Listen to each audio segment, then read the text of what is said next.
Good morning. This is Aunt Beth. Welcome to my lamppost. You ever feel trapped? Your back's against the wall. There is no other plan. No plan B. Yeah, me too. And David. So, good morning. Missed you guys. Been away on vacation with friends and just couldn't get it together to talk to you during the trip. Doesn't mean I wasn't thinking of y'all. So, hopefully, we're back on schedule. So, today we're in Psalm 57.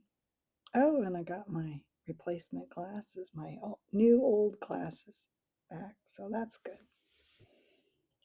Anyway, Psalm 57.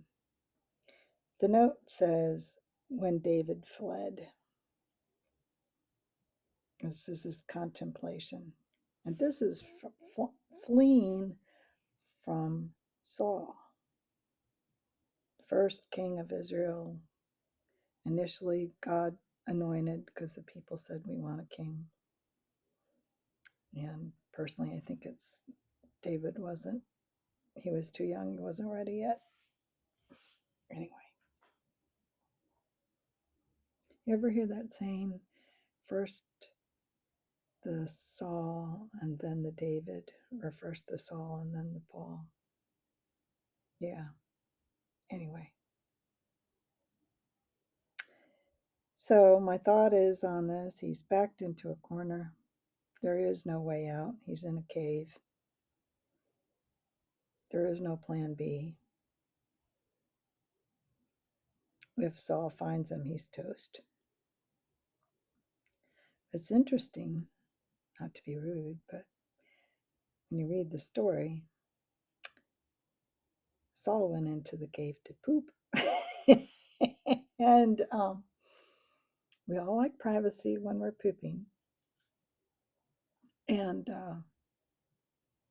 David cut off the edges of his clothes. But what I was reading is somewhere, he actually cut off the little um, strings at the corners, which means you are a dead man.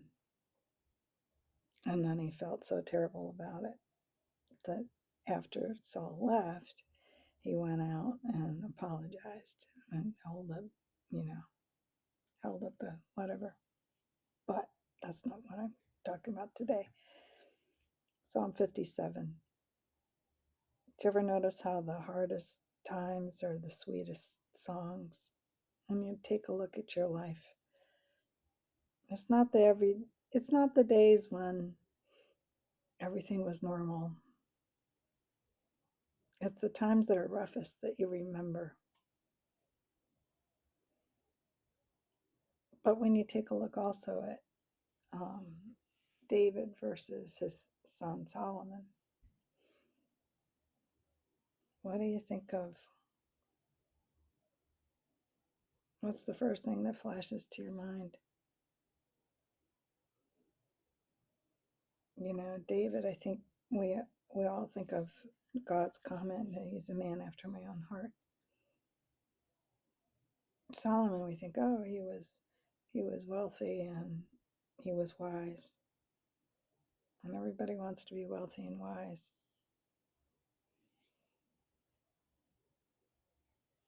But those are gifts from God that they don't last. David had the character. I know it was only forged in hard times. It's interesting.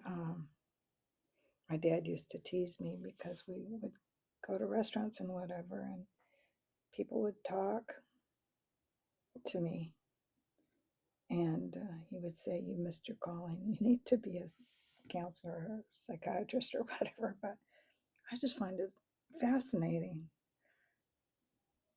But one of the biggest tells if you let people talk enough is they'll solve their own problems.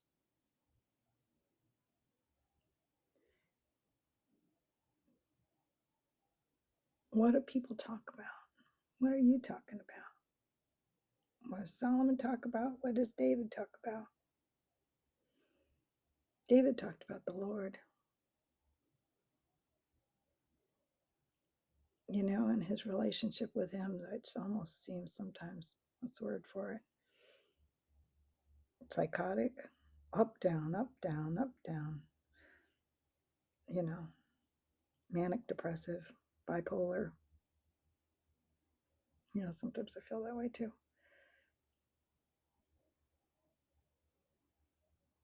I hope our lives, you and me, I hope our lives are sing of what God has done when it's all said and done, not what we have done.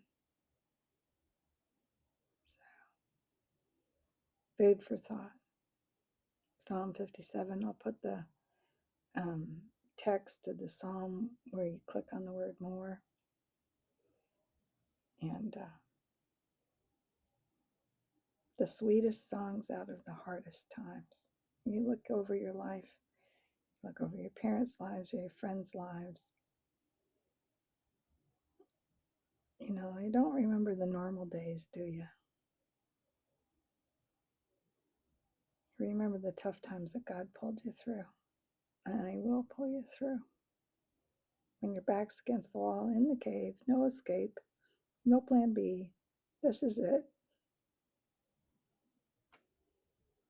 But God. Anywho, have a fabulous day. All God's best.